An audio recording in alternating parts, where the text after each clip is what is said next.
now reconvenes with discussions on the fiscal year 2017 budget proposal from the Guam Behavioral Health and Wellness Center. I want to preface this budget hearing and future hearings with the fact that the government of Guam has a 2015 cumulative general fund deficit of about $120 million. Now more than ever, we have to understand that increasing expenditures against potential declining or flat revenue levels may not be realistic. We may all have to come to that realization either now or sometime in the future. With that, Mr. Vega, I believe you have a statement.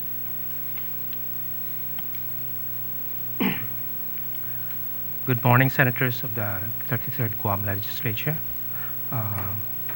Mr. Vice Speaker Benjamin Cruz, Committee and Chair on Appropriations and Adjudication, morning. And my oversight Chairman, Senator Dennis Rodriguez. Good morning, Senator Nerissa Underwood, Dr. Senator Tamada, and Senator Mary Torres. Good morning. My name is Ray Vega, and currently the Director of Guam Behavioral Health and Wellness Center. I come before you today to present my proposed fiscal year budget and asking for your kind consideration. Guam Behavioral Health is requesting the amount of $22,075,256 for fiscal year 2017. These budget requests do not include the appropriation from the general fund for the detoxification and rehabilitation services, which is about $1.575112 million. As in the past, this appropriation for the detoxification and rehabilitation services has always been budgeted under the executive branch under the miscellaneous line item. But as always, when the budget law is passed and signed, that section under the miscellaneous is transferred to the Guam Behavioral Health under the operational fund without the money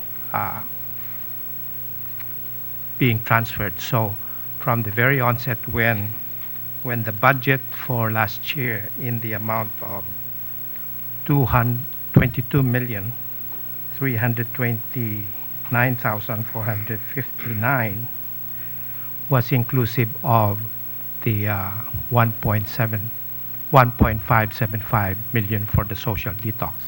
So if I minus that from the approved budget, that would take me about a spending level of about 20 million plus only.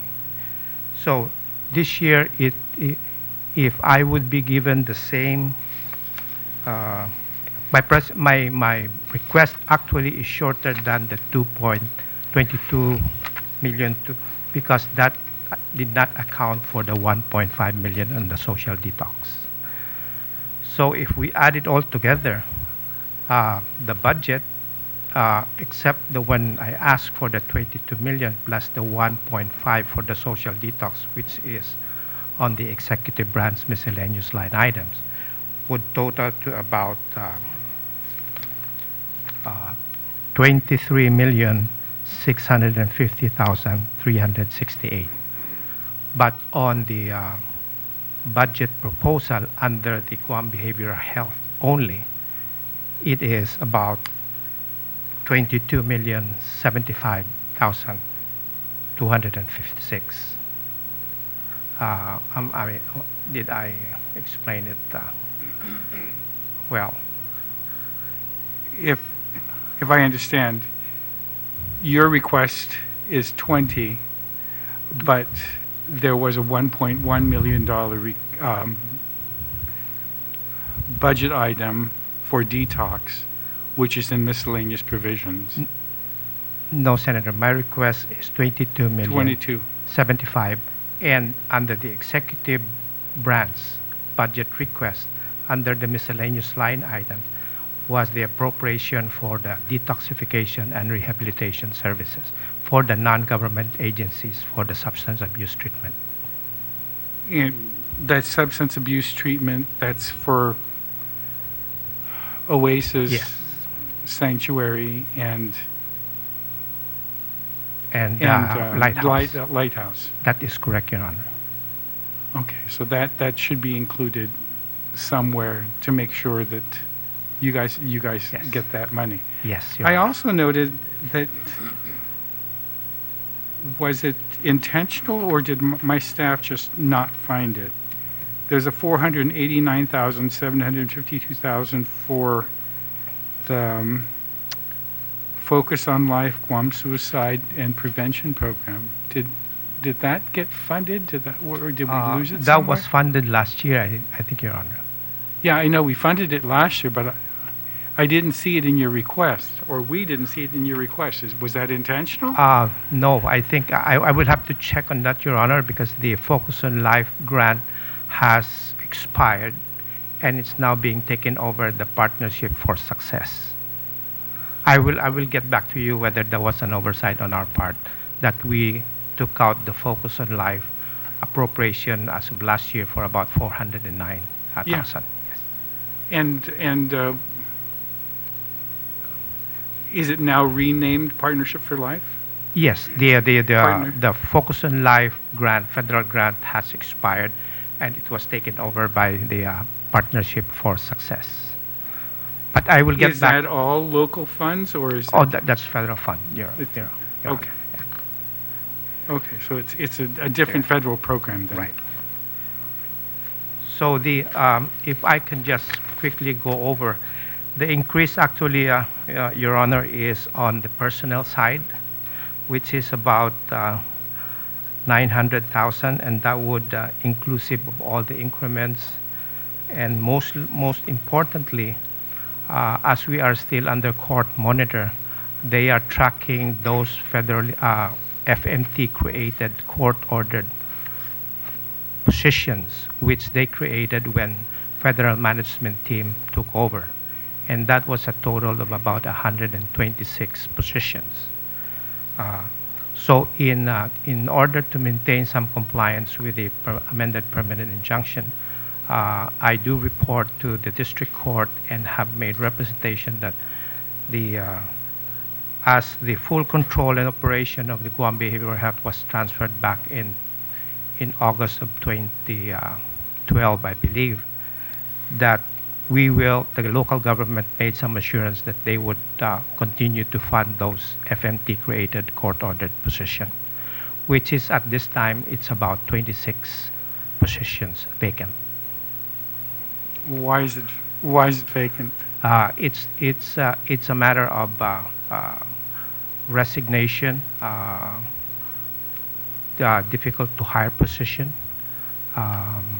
and sometimes I really don't understand that even entry-level positions, there's not enough applicants. For example, psych tech, which is almost like an entry-level position, have remained vacant. We have actually like 6 to 8 vacancies on the psych tech. But we funded those. It's funded. Yes, Your Honor. And are we setting ourselves up for the reestablishment of an FMT and taking away your authority over the program again? No, we were able to manage, Your Honor. We have maintained 4 residential homes, and with best practices and our clinical team, we have actually cut down our residential homes to 2 now. So there is some improvement as far as having to manage the program with less positions, but we are still continuing to recruit that. Part of the problem, Your Honor, is that we have issues with DOA as far as their timely recruitment. It's taking them a while to recruit. As DOA with what? DOA with timely recruitment, the recruitment process. It's always been a problem, and that contributes to some of this lack. lag time we're in, it takes us a while to pick up some new employees. Have you made it clear to AdLoop and to DOA that this lag in recruitment could cost us to lose control over mental health again if we don't fill these positions? Yes, I did, Your Honor, and we've seen some progress, but that was just very recent, maybe sometime around April and May, wherein they prioritized those FMT-graded court-ordered positions. But if my information is correct, the FMT was created initially because of some Supreme Court decision that was supposed to try to bring back some of the kids that we have off island. And we were supposed to establish programs here that were going to be capable of receiving the individuals that we've sent off island. Is that correct? That is correct, Your Honor. And if my information is correct, we've not brought back anybody from the States. In fact, because of the lack of programs here, we're still sending people to the States. Is that correct? That is correct, yes. Recently, there were 3 court-ordered clients who would, based on their assessment, required some specialized treatment, definitive treatment and diagnosis and management. So, yes, we have sent over time about 3 clients for treatment in an off-island facility. And if the information that I'm getting is correct, are we paying our off-island vendor on a timely basis? Yes, Your Honor. The let me qualify it a little bit. There were some issues with one hospital, and as far as I know, this is one of our clients who was sent to another hospital facility for medical condition, and there was a substantial amount money to be paid. What complicates that is that facility, off-island facility, is not an established vendor at this time, and the process of establishing their vendor account, it's taking a while. So, but as far as the rest of those that were sent, where we've engaged with a formal contract, I think we're up to June. Invoices paid. There's only one that is waiting because of the establishment of the vendor. And again, as far as processes is concerned, we have processed the invoice and we have sent it to DOA for their processing. The issue, which is not really under my purview, is that the residential treatment fund is inadequate. For mine alone, I mean, these are not my clients. These are all court-ordered. The appropriation is really small compared to what our actual expenses to date. Well, that's what I understand, that the residential treatment fund is insufficient. And I thought that the most recent filing that the district court received was talking about the possibility of a couple of these individuals being sent back to Guam because payments haven't been made. But if you're saying to me that we're current as of June, I'm happy, because the last correspondence that I saw was that neither mental health nor DOA was responding to the residential centers in the States. I am aware of that correspondence to the district court, Your Honor. And from my check this morning, it's just a matter of one facility who is not an established vendor. The rest are within the acceptable But if I could review you the update in Please, writing. because I Yes. mean, as a former judge, I get really upset when I make a mistake, when I'm convinced to release somebody earlier than I should have, and they come back and commit something worse. And so I don't think that Judge Marshall is going to be very happy if she thinks that we had misled her into releasing the FMT and letting you have control of mental health, and discovering that we're not moving forward and we're not taking care of our wards. So please you don't want to incur the wrath of a district court judge, I assure you. Yes, Your Honor. The report, the quarterly report that I gave to the district court judge, Federal Judge Marshall, include the status of the 4 Texas consumers that they were really interested in bringing back. It's a complicated case we're in. We want to make sure that this is a one-way ticket. We don't want to have failure for the last 12 years that they've been maintained and stabilized in an off-island facility, and that we're not able to take care of them because of lack of programs and services. So we are individually assessing all of these 4. We want to make sure, and I've said to the judge that this should be a one-way ticket. There's no way that we will bring them back and eventually say that we cannot take care of them. So there's a collaboration. Every year I've sent my clinical team to have a face-to-face assessment with this individual, together with the guardian, the Office of the Public Guardian.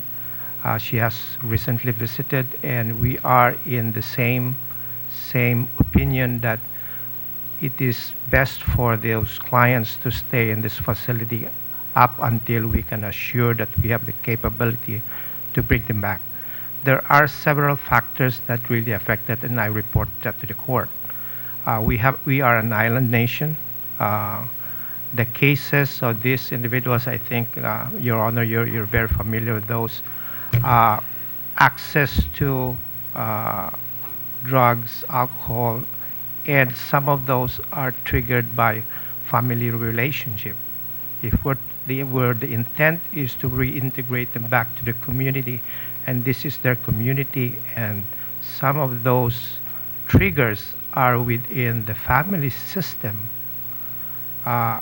because we are a small island nation, and our habit is we're so hospitable, we're so open, to the extent that anything you see at in the birthday party or what you offer, beer, alcohol, and whatnot. That is a serious consideration from my clinical team in trying to bring them back. We don't want to waste the investment we have for the past 12 to 15 years on these individuals only to become a failure at this time. And it's a fact that we continue to send clients off island for definitive treatment because we think that that is in the best interest of this client, and at the cost, of course, at the cost of the government. I mean, the unfortunate thing is that most of those were children that I had sent, I thought, on a two-way ticket, and it seems like it's a one-way ticket. They're still there, and I sent them over 20 years ago. And they're still there. And I do keep track of my children. I mean, I understand. I consider them mine, and so I'm very interested in what's happening to them, and I really don't want us to lose control of mental health again, or the department with an FMT. not because I would find it insulting, but it also costs us quite a bit of money. And so please, let's do everything we can to try to satisfy Judge Marshall and her concerns about what she believes that we should be doing. Not necessarily what I believe that we should have been doing before, but what she believes is necessary under current laws. And so I just needed to make sure that the information that I had received was out, now that you're saying is outdated, because it has been addressed, hopefully. Yes, yes. Okay. And these agencies because of the $1 million that you've had to absorb under miscellaneous for Oasis, Sanctuary, and Lighthouse, how are we in the current payments to them? I'm happy to report, Your Honor, that I think the only invoice that we have not processed, we have processed, but it's still a DOA, is already June. Okay. I was just told just when that was asked of Public Health. Oh, okay, good. I'm glad to hear that, yes. Because I've been getting calls from the agent, from the 3 pass-throughs, about, can you jolt some money loose for us? Can I clarify? On the NGOs that you were referring to, yes, we are in June, but there was one account under the Residential Treatment Fund that is probably delinquent, and that is beyond my control. It's been processed, and it's up to DOA to process the payment. Continuing, Senator, July of 2015, the Guam Behavioral Health and Wellness Center embarked on electronic behavioral health record. We went live July 2015. We are in progress doing some electronic health record. But with that comes the cost of updating our computer. Our computer have been antiquated. You know, we talk about XP non-compliance. So in order for us to maximize the use of this electronic health record, we are requesting to upgrade our computer, buy new ones. So that amounts to about a $150,000 increase in my supplies and equipment. We've been lucky because we participated in the universal collection of data with the SAMHSA, that we report data, they use our data, and it's meaningful data that we provide them. They would give us $15,000 every quarter, and we're using that piece, a little at a time, to upgrade our computer system.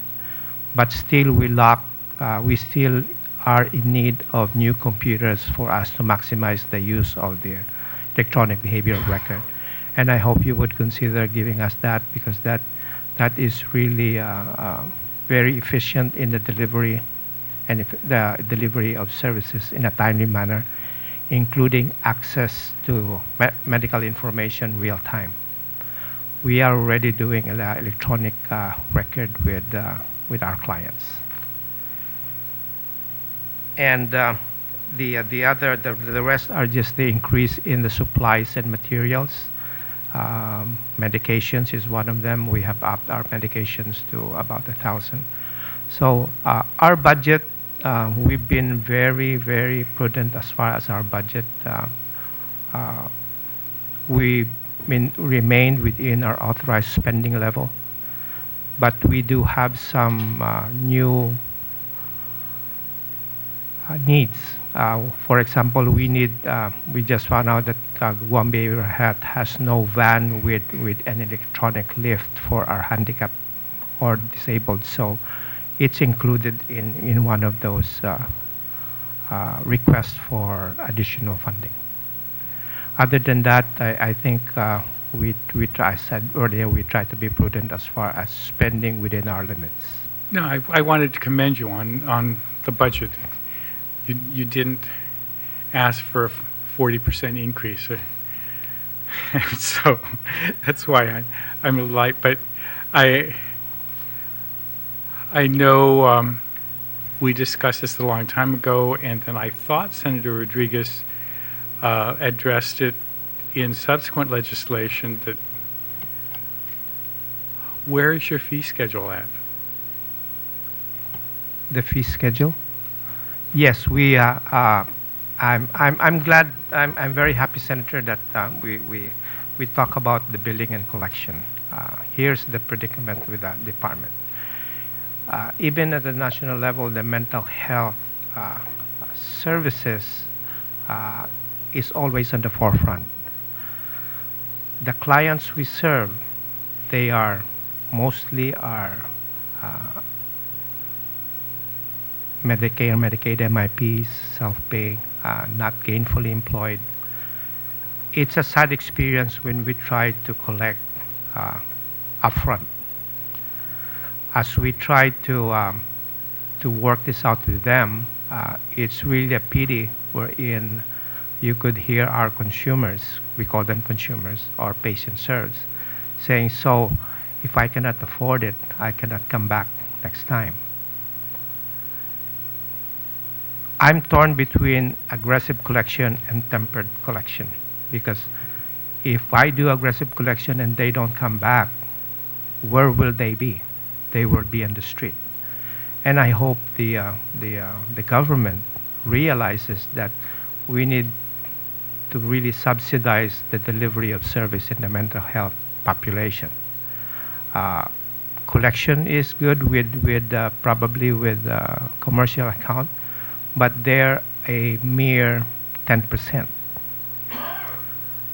We've seen consumers with tears in their eyes saying that, so I cannot get my medication anymore. So I would be very frank with the legislature that our collection effort is tempered with sensitivity to this client.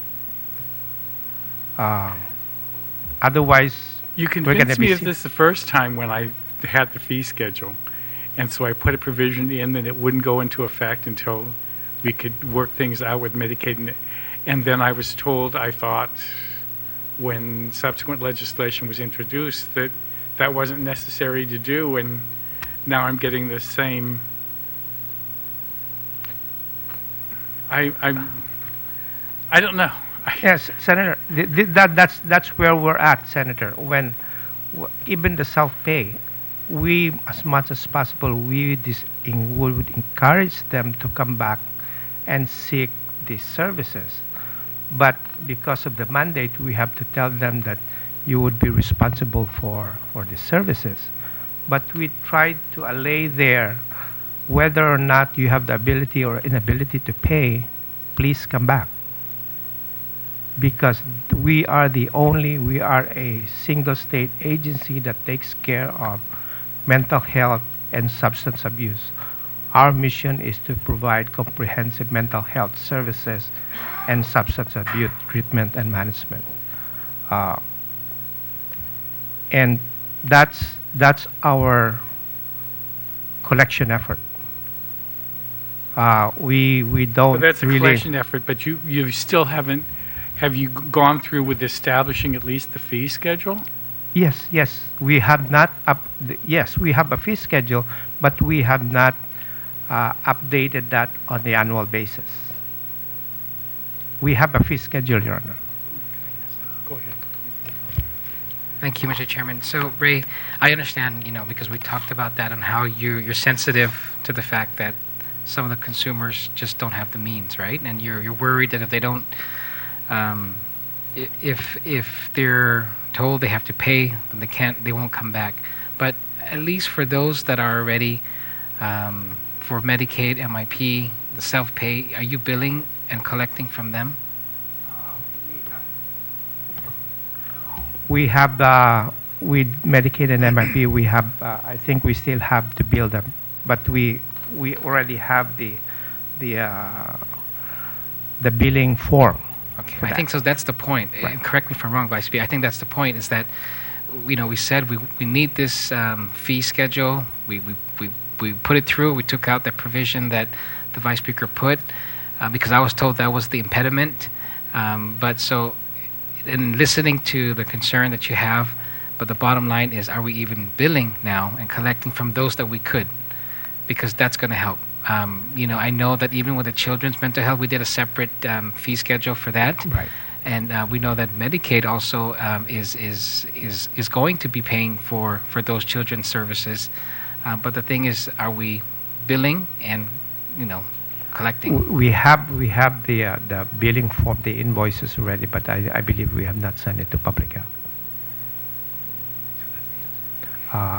And part of that, Senator, is where the billing and collection module for the electronic behavioral record is in progress. So would you have an amount maybe from what you haven't billed, MIP or Medicaid, what that would be, so that because we just finished with public health, right? I think that's important to know if from what you haven't billed and what they're going to anticipate, what is yes, that going to be? yes. Because that would also Yeah.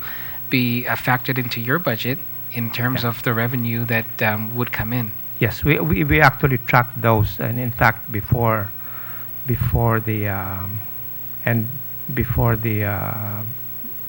we were asked by the AG to stop billing.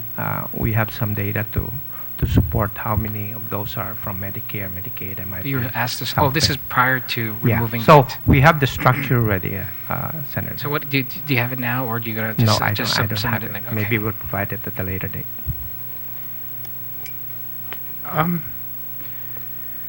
There's a request for $880,000 for clinical service division for New Beginnings. What is that? We have not opened the new beginning. We were having problem with the recruitment of critical staff. In fact, we have vacancies that have not been filled for chemical dependency specialists, which is a key service provider. We lost the supervisor. We have some resignations within the department that prevents us from opening the new beginning. Okay. But you've asked for $880,000. Yes, Your Honor. Okay. I'm not opposed to it. Please remember, I mean, I know you changed we changed the name of the department, but when it used to be DMHSA, I know that you guys didn't like it when I kept telling you guys that SA at the end of your name is not San Agustin. It was substance abuse. And so I'm trying to figure out, will we be able to do that, or is it all going to be outsourced in the $1 million to the NGOs? The except for the ASAM 3.7, which is the inpatient medically monitored. The rest are outsourced to the respective NGOs, which is Oasis, Lighthouse, and Sanctuary for the young and adolescent. And so, realistically, this request for 880, how much of it do you believe that you'll be able to fill or utilize in the next fiscal year, or will you have major problems with using this 880? We are we will pursue the opening of the new beginning, provided we have the adequate staff to, or we could find adequate qualified staff to manage it. Yes, we still intend to open it because we have the facility. It's just a matter of getting the staff. Will that displace the NGOs? No, no. This is this 3.7 level of care is a gap in our service. None of the three NGOs can provide that because it would require inpatient and with medical personnel. So it's a gap. That's the gap that we have identified.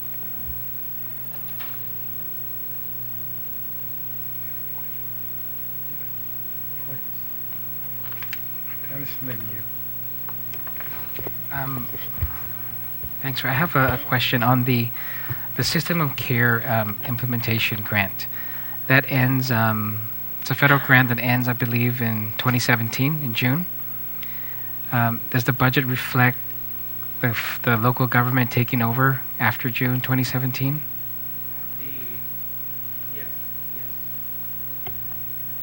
Yes, Senator. You're right that the grant ends on June 2016? 2017. So that is still good for 1 year. The 1 year. With the grant being ending, that's the last year, the beginning of the last year. So June 17 we are it safe ends. as far as the system of care, the iCare Guam, So for the next 12 months. I know the issue we've been raised before is how do we sustain this? A lot of ideas have been thrown, like where can we find the money? Our office worked with you as Yes. far as that property valuation, which is good, but it would not be enough. So I think Efforts were trying to say let's permanentize them, but I don't know whether it's a good strategy to put them now on the general fund while waiting whether we can support the system of Yeah. care So later. my concern is just the last quarter of 2017, because it ends June 2017, right? That grant, that federal grant. So the funding I'm asking is from July, August, September. Is that part of your budget to continue that? From my understanding, beyond as it expires on the June 17, we have up to June 18 to close the grant. That's if you get That's the my approval. That's understanding if you with get Annie. the extension. But if you don't get the extension, that's what I'm asking. If your budget now covers the 3 months, because yes, you're right. We're working on how can we sustain this beyond 17, but the 3 months, because we'll be back here again in the middle of the year saying, okay, the last quarter is coming up and we don't have funding for that, if it's not part of your budget now. I will double check, but from my understanding with Ms. Pinko is that yes, the date of the expiration is June 17, but we have 1 year for that. The last million would be given on June 17. June 17. Yes. Yes. So June that's why I said just clarify and then Yeah. just let us know if that Right. is there. Okay. And Okay, so my other question is, I noticed in your, you said earlier there's vacancies, part of a high number of psych techs that are vacant. One of the things we addressed through legislation, Ray, is the hazard pay. From 2002 to 2010 or 11, the department was paying this, and there was a previous director, previous to you in the same administration, who had revoked that, right? Yeah. And so we had passed legislation that addressed that, and DOA and mental health were supposed to come together and put together a protocol, procedures of how now to address that. And talking with you yesterday, I know you said that you're close to developing that procedures, but my concern is that it's not in your budget. So whatever you come up with in terms of that procedure and you implement it, it's not part of your budget now. Is that correct? I believe that's correct. And part of that, Senator, is uh, it's a little bit tricky to put a number wherein at this point in time the range between what we think is the fair and equitable hazardous pay for certain class of employees ranges from between 200,000 to 800. The reason for that is in the current government-wide hazardous pay policy and procedure, they have included clinical psychologists, physicians, and high-paying position.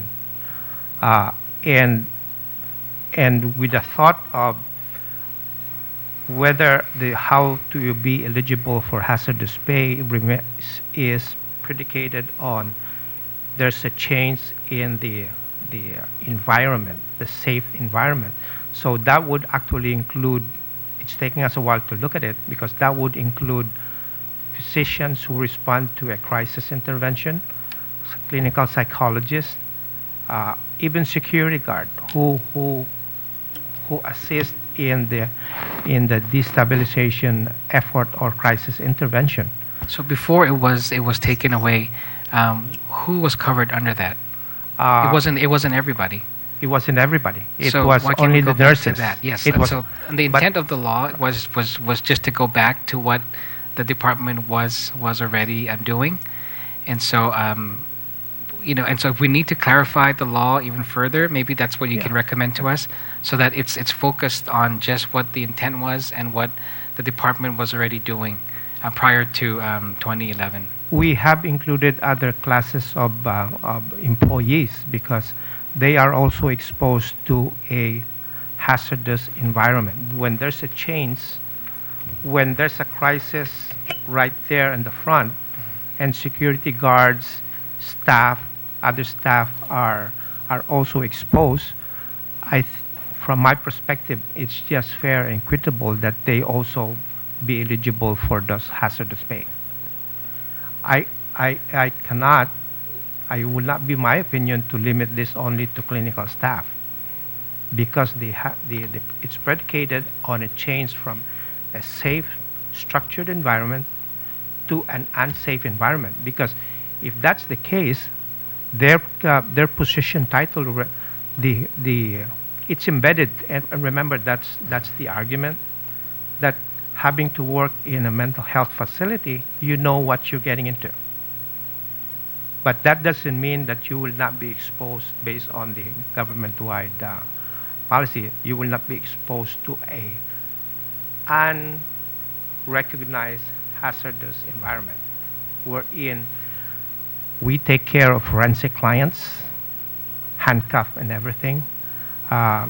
We have clients who have a history of assaultive behavior. We have clients that you don't even know that you're sitting right beside you at church, but they are functioning well.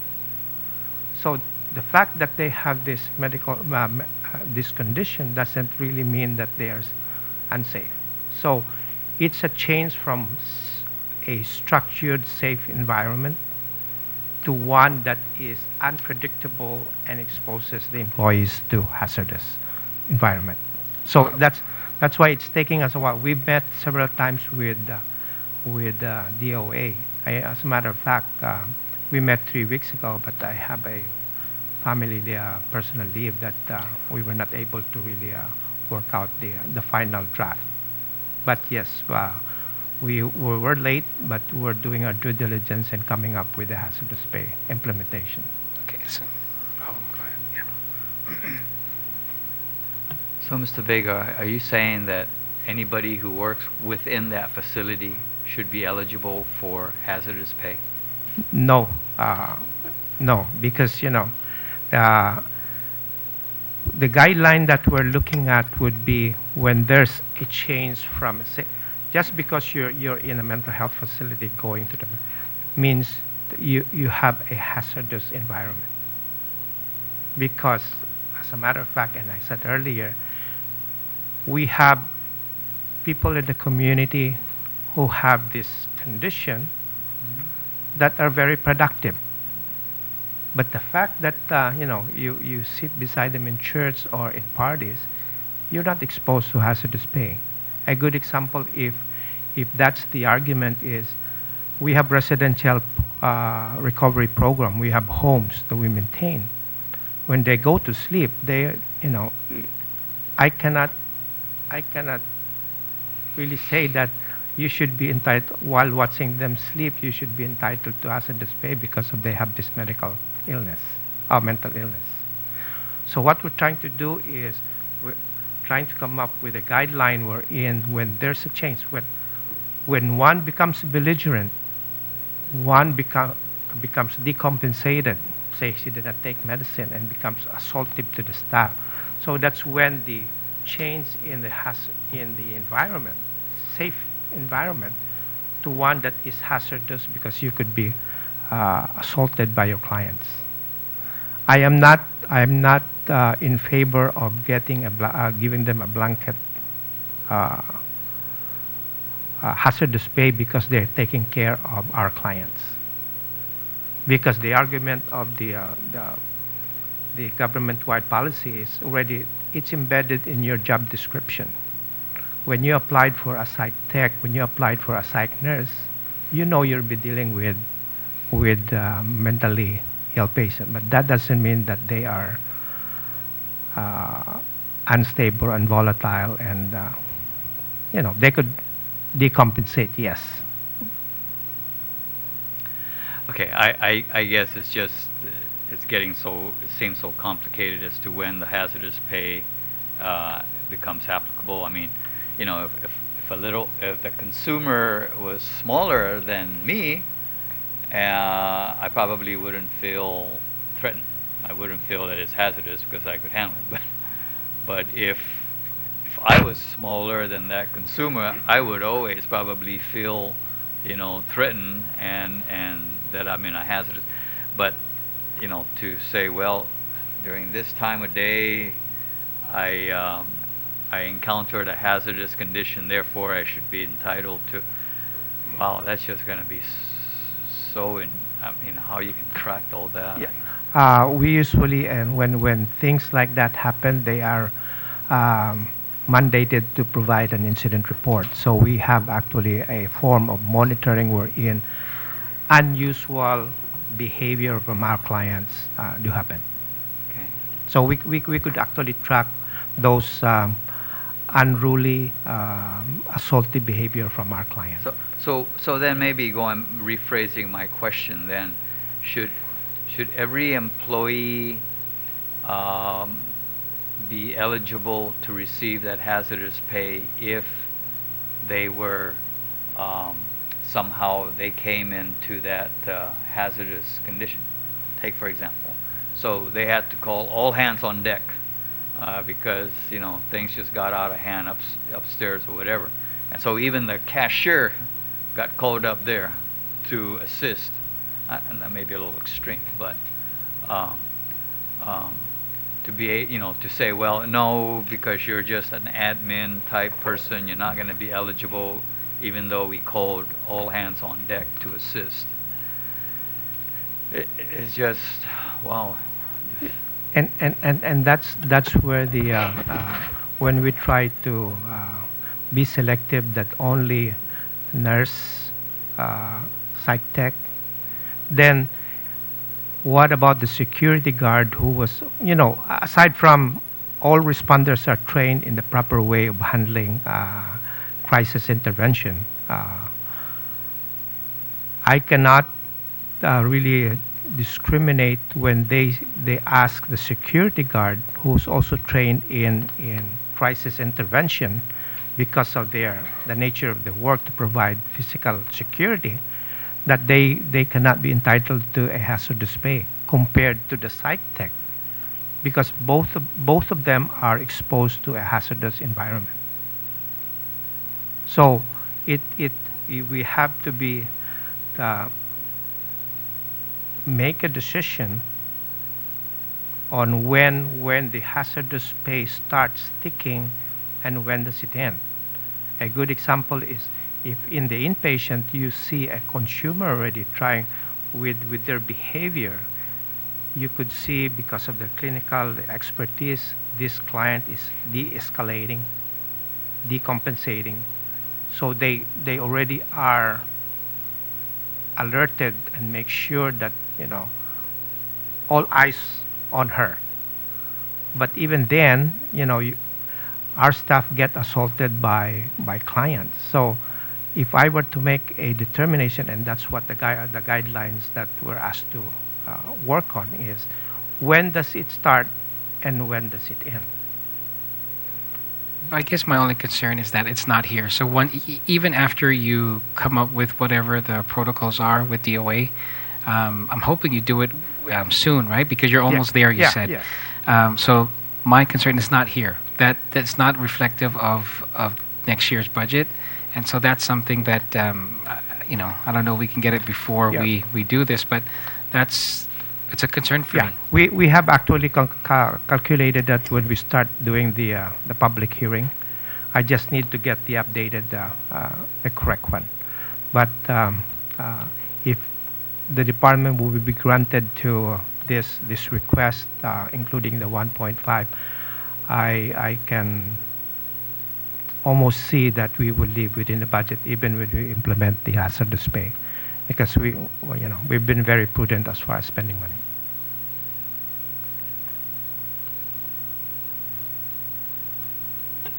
Thank you, Mr. Chair. And Mr. Vega, I just wanted clarification. You noted that the new beginnings, there's a new beginnings that exists right now, right? There's a new beginnings program. Yes. Mhm. We have a new beginning program which is for alcohol and substance abuse Right. management and treatment. So when you're talking about opening up the building, is that program then going to another building? No, we have that is almost the same building. That's why if you hear the reopening of the old new beginning, the new beginning facility was wiped out during the typhoon. I can't remember what typhoon, whether it's Chataan or Pongsonghua. And that's when that used to be the inpatient for the alcohol and substance abuse Residential? at our facility, inpatient. Inpatient? It's within the facility, Okay. and that is the gap in the service in the treatment and care for substance abuse. We tried to put it out in RFP, but none of the three current providers are willing to take that because it's more of a medically monitored treatment and services. We have the facility; it's ready. All we need to do is spice it up. But what's holding us back is the qualified staff. Okay. So, but you've already started to recruit for the new staff? for The qualified positions staff? have been announced. Okay. Well, we announced positions, but then I think we need to look, we need to do a little bit more to look, and I really don't know what those positions are, right? Do you have any statistics on the need and our population that has a need for the new beginnings? Yes, you we do, have- and that's why 2 years ago we started to look at if we could have the possibility of reopening the new beginning, because we have clients there that would probably benefit for this intensive inpatient service. Yes, we do. And this intensive inpatient service, this is a service that the NGO cannot provide. That is correct, ma'am. So we actually have clients out there that are not receiving the services. Correct. So they're probably receiving the lower service, which is 3.5. Okay. In terms of your staff, your psychiatric staff within the facility itself, do you have adequate staff there? Do you have adequate number of psychiatrists? I think we provided our staff with the necessary skills and tools, trainings and everything. We have very qualified staff, but unfortunately, because of the new skills that they have, we have a lot of resignations and transferring to another agency or private sector. We have a lot of vacancies, most especially in the nursing side, because none of the new graduates are willing to really be trained on a psychiatric facility. Counselors, we would be losing 2 licensed counselors to other sector. Fortunately, they're going to government agency too. But yes, we have vacancies. We have a great turnover as far as the critical positions, nurses, counselors. Not much of the social work we have adequate, but licensed counselors. The ones and- who actually and provide nurses. the Counseling. direct service, the counseling Yes. to the Yes. clients. We have 4 full-time clinical psychologists. 2 are licensed, 2 are not. But they're all on contract, except for 1. 3 are off island, so we really don't have any control. They could leave anytime. We are continuously working on recruitment. Psychiatrists, we have 2 full-time and 2 part-time. And I believe, although we still need more psychiatrists, but I think we're able to manage that at this time. How many clients or consumers do you think are not being provided the level of services that they are needed? From the last discussion I have with the drug and alcohol, there are probably like 3 or 4, because they have one of the condition for that admission is they must have a co-occurring diagnosis. Uh-huh. Yes. 3 So 3 or 4. 3 or 4 clients. Yeah. So everyone else who has that Yeah. problem has some kind of service Yes. Yes, in ma'am. spite of. But the counseling is what I am concerned about, because there was a client that was assessed recently and was told they can't, my understanding, they can't receive services until January. I don't know, maybe I have to get back to that consumer. Okay. Maybe I it will was look just into based that. on their- maybe it was based on the assessment. Again, there. I'm glad you mentioned it, Senator, but we also are impacted from requests from the court system.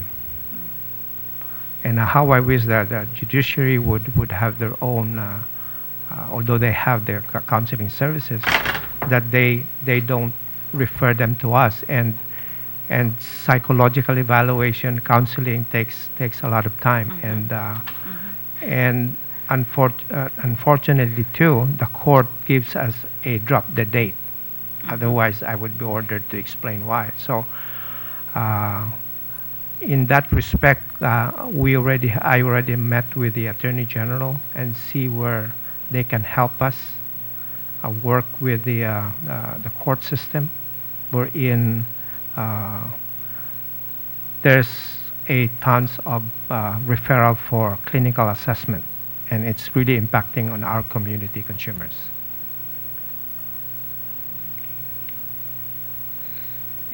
Thank you. Very briefly, Mr. Vega, can you just describe for me what you mean in your major objectives by facilitating the transformation of the Guam Behavior Health and Wellness Center from a facility provider to a community-based settings? Just some examples, practical examples of that. The part of the Olmstead Act and the reintegration back to the community, and why we ended up with a permanent injunction is because we try to institutionalize clients. We try to medicate them. We were not in a pathway wherein we prepared them for the reintegration back into the community. So part of that program is, as they transition back to the community, we have residential homes where when we prepare them, and then eventually when they're at home, we have community home-based services wherein our community program aid and our social works do visit them in the community. We don't limit ourselves to those that are coming through our door. We have a follow-up. We have established a community-based services wherein we follow up what their need. We work with their housing and everything. Yeah, that's a little more clear than as stated here. Thank you. Thank you, ma'am. Thank you very much, Mr. Vega. I guess probably the only thing that I'm going to request, the report that you submitted to the court, if it doesn't have any names and there's nothing confidential in it, could we be provided with a copy of it so we can keep track of what's happening with permanent injunction? Or is that confidential information? No, I think even the media have access to that, except for those sealed documents. Okay. But I will put a note. Okay, I don't want any sealed document. Okay. I don't want any names or anything. Can You I- need can- to redact it. Yeah. I just need to know where we are and that we're doing everything that we can to stay away from being reeled back in underneath the district court to insist that a full-on FMT has to be reestablished and we lose control. I think there's no problem providing that. Okay. I only request that I provided that to you as soon as they stamp receipt. Okay, Okay? no problem. Yes. If that's it. We stand in recess until 2 o'clock this afternoon to hear the budget request of the Guam Memorial Hospital Authority. Thank you, Your Honor. Thank you.